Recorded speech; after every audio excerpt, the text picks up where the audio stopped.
Today we're making the quickest, easiest, and of course amazingly tasty Thai red curry. It's so simple, you could almost call it cheating, or in some cases, fakeaways. We're going to start by sautéing some mixed frozen vegetables in a tablespoon of oil. I either use just a mix of frozen vegetables, or if I have some fresh vegetables on hand, I'll use some of those too. Carrots, red peppers, celery, beans, broccoli, corn are all some ideal options. Vegetables are so good for us, so this is the perfect dish to add in a whole lot of these. They also add lots of colour, which makes it look appealing to our senses. While the vegetables are sautéing, I'll dice the chicken breast. Remember to keep the pieces evenly sized for even cooking. Once our vegetables are lightly browned and softened slightly, I'll remove them from the pan and set them to the side. Then we add in a little more oil and our diced chicken. I'm using 2 medium-sized chicken breasts here. If you have more chicken, cook it in batches. Overcrowding the pan will result in stewing instead of frying. Once it's sealed all over, we can add in a good spoon of our store-bought or homemade Thai red curry paste. This is readily available here and so convenient. Mix it around completely to coat the chicken. Now we can add in a tin of coconut cream and let it simmer away for a few minutes.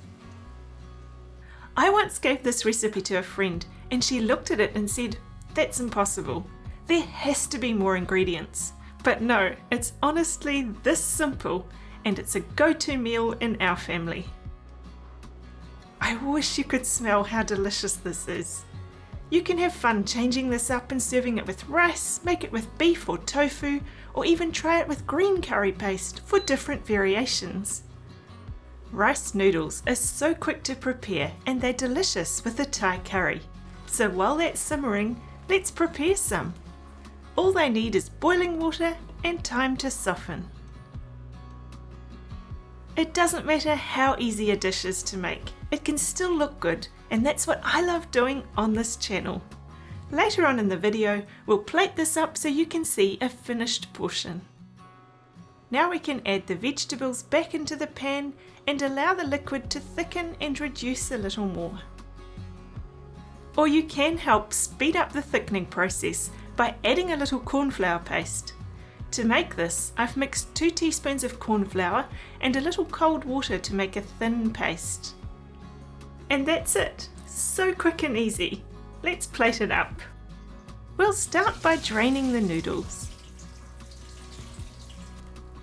Then put them into your serving bowls and top with the delicious Thai chicken and vegetables.